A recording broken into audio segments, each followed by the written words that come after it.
Hello again, everyone, and welcome to EGX 2014 in London. It's at 1001up.com, and we are still here with the National Film and Television School, this time with Leon, who's going to talk to us about his game, The Lost Tower. Okay, so Leon, tell us about the game. The first of all, The Lost Tower is a psychological horror game built around the concept of exploring the mind of the main character.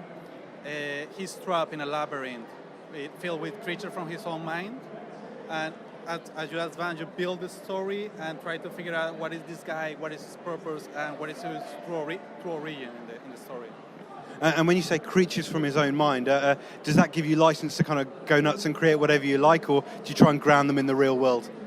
I go crazy, but to be honest, it's all built in his backstory. So he has a backstory, and he's built around the problem that he has a profound and big guilt in his past, and he cannot deal with it. So that is creating the creatures.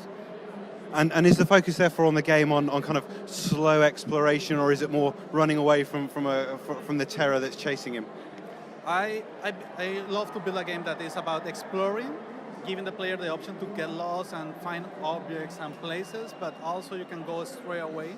So it depends of the player, what kind of gameplay he wants to have.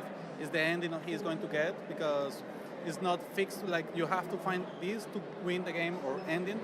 It's your own experience that they do it. And as a result, are you having to think about making multiple endings, or is it, yeah? How many are you looking at, do you think?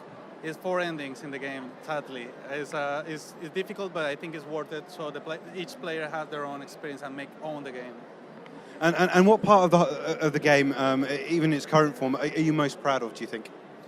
I love the idea behind it and the exploration of the mind of the character. To be honest, I told you before, I looked for it with a psychiatrist, and we explored the idea of backstory of the psychological mind. And is kind of psychology, is that your history? Is that where you came from before you went into game design, or have you done any more coding before that?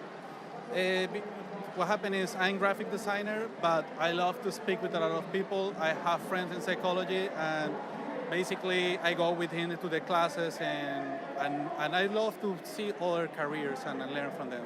So like a lot of the guys here, you've effectively come in within the space of a 2-year course. You've learned to build a fully working computer game, and that's brilliant. Yeah, basically I learned here coding, 3D modeling, and everything I need to make my own game. That was a great experience.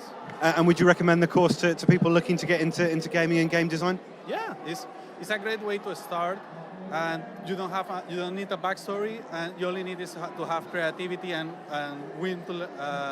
the will to learn new skills, and that's it. And so when can the guys watching this expect to see The Lost Tower and to get their hands on it? To be honest, I'm going to finish now is the demo, polish it very well, and trying to get some funding in the future. I have a great producer that is Jacob Thomas, and we are trying to make it for the next year. Well, brilliant. Well, there you have it, ladies and gents. The Lost Tower. Leon, you'll hopefully see it in the next year demo as soon as possible, I think. And Leon, thank you very much for your time. Cheers. Cheers, guys.